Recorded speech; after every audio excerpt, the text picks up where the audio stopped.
রাজ্যের পুজো অনুদান প্রত্যাখ্যান করলো আরও একটি ক্লাব। এবার পুজো অনুদান প্রত্যাখ্যান করেছে জয়নগর ক্লাব। আরজিকর কাণ্ডে বিচার পাওয়া যায়নি, প্রতিবাদে পুজো অনুদান প্রত্যাখ্যান করলো তারা। পুজো অনুদান প্রত্যাখ্যান করেছে জয়নগরের 7 এবং 14 পল্লী সর্বজনীন।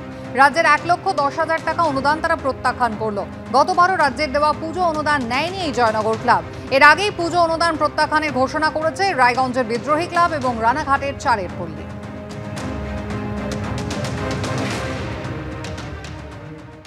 পশ্চিমবাংলার যে অবস্থা, অর্থনৈতিক অবস্থা, লক্ষ লক্ষ পরিযায়ী শ্রমিক তারা বাইরে আছে, বেকারদের চাকরি নেই, কেবলমাত্র দান ধ্যান উৎসবের মধ্য দিয়েই সরকার যেন শুধু ভোটটা চায়, এইভাবেই তারা ভেবে চলেছে। ফলে গতবারের 85,000 টাকাকে আরও লোভনীয় করার জন্য 25,000 টাকা বাড়িয়ে 1,10,000 টাকা করে দিল। আমরা ঠিক করেছি পুজো কমিটির পক্ষ থেকে শেষ মিটিংয়ে যে অভয়া যতদিন না বিচার পাবে আমরা পুজো কমিটি সরকারি অনুদান কোনোদিন গ্রহণ করব না বিচার না পাওয়া পর্যন্ত। এটাই আমাদের সিদ্ধান্ত এবং আমাদের সর্বসম্মত সিদ্ধান্ত। গতকাল সুপ্রিম কোর্টে পিছিয়ে গেল ডিএ মামলার শুনানি। আজ হবে শুনানি। এদিন রাজ্য সরকারের আইনজীবী সওয়াল করেন, হাইকোর্ট বা ট্রাইব্যুনাল কেউই টাকার অঙ্ক নির্দিষ্ট করেনি, সেটা করতে সময় দরকার। তখন বিচারপতি সঞ্জয় কারোল এবং বিচারপতি পিকে মিশ্রের বেঞ্চ বলে তারা বিস্তারিতভাবে এই মামলা শুনবেন, কারণ সারা দেশ জুড়ে এর প্রভাব রয়েছে। এরই মধ্যে রাজ্য সরকারের পুজো অনুদানকে চ্যালেঞ্জ করে হাইকোর্টে দায়ের হলো মামলা। এই মামলা দ্রুত নিষ্পত্তি চায় আদালত। প্রয়োজনে প্রতিদিন শুনানি হবে, কারণ দেশ জুড়ে এর প্রভাব আছে। সোমবার ডিএ মামলার শুনানিতে এই মন্তব্য করলেন সুপ্রিম কোর্টের বিচারপতি সঞ্জয় করল এবং বিচারপতি পিকে মিশ্রর বেঞ্চ। এদিন রাজ্য সরকারের আইনজীবী সওয়াল করেন, কলকাতা হাইকোর্ট বা ট্রাইব্যুনাল কেউই টাকার অঙ্ক নির্দিষ্ট করেনি, সেটা করতে সময় প্রয়োজন। তখন বিচারপতি সঞ্জয় করল এবং বিচারপতি পিকে মিশ্রর বেঞ্চ বলেন তারা মামলাটি বিস্তারিতভাবে শুনবেন, কারণ দেশ জুড়ে এর প্রভাব আছে।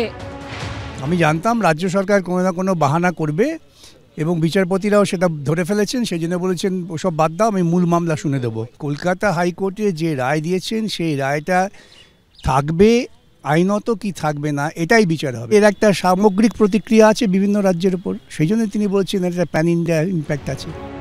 16 মে রাজ্য সরকারি কর্মচারীদের বকেয়া ডিএর 25% মেটানোর অন্তর্বর্তী নির্দেশ দিয়েছিল সুপ্রিম কোর্ট। সেদিন সওয়াল জবাবে রাজ্য সরকারের তরফে প্রবল আপত্তি জানিয়ে বলা হয় বকেয়া ডিএ মেটাতে গেলে বিপুল পরিমাণ টাকার প্রয়োজন হবে, রাজ্য সরকারের কোমর ভেঙে যাবে। এরপর সুপ্রিম কোর্টের অন্তর্বর্তীকালীন নির্দেশে বলা হয় 2009 সালের 1 জুলাই থেকে 2015-র 31 ডিসেম্বর পর্যন্ত বকেয়া ডিএর 25% মেটাতে হবে রাজ্য সরকারকে।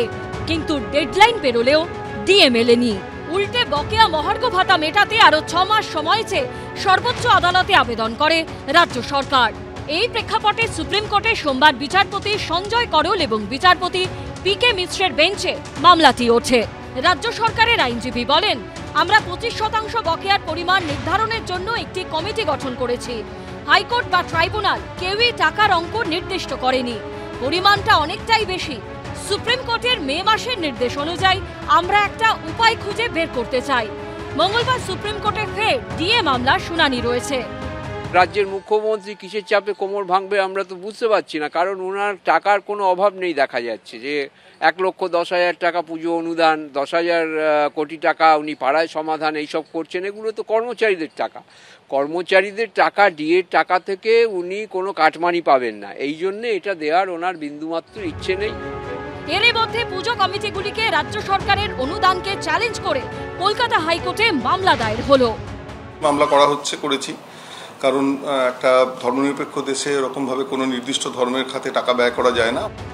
ইতিমধ্যেই রাজ্য সরকারের দেওয়া পুজো অনুদান নিতে অস্বীকার করেছে উত্তর দিনাজপুরের রায়গঞ্জের বিদ্রোহী ক্লাব ও নদিয়ার রানাঘাটের 4 পল্লী দুর্গোৎসব কমিটি।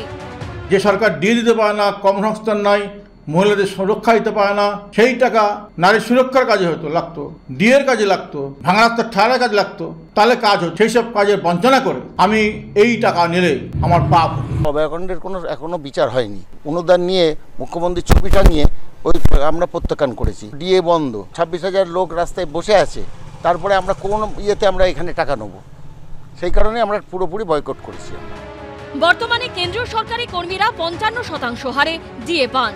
রাজ্য সরকারের কর্মচারীরা এখন ডিএ পান 18% হারে, অর্থাৎ এখনো কেন্দ্র রাজ্যের মধ্যে ডিএর ফারাক 37%। বিজেন্দ্র সিংহ, সৌভিক মজুমদার ও অর্ণব মুখোপাধ্যায়ের রিপোর্ট, এবিপি আনন্দ।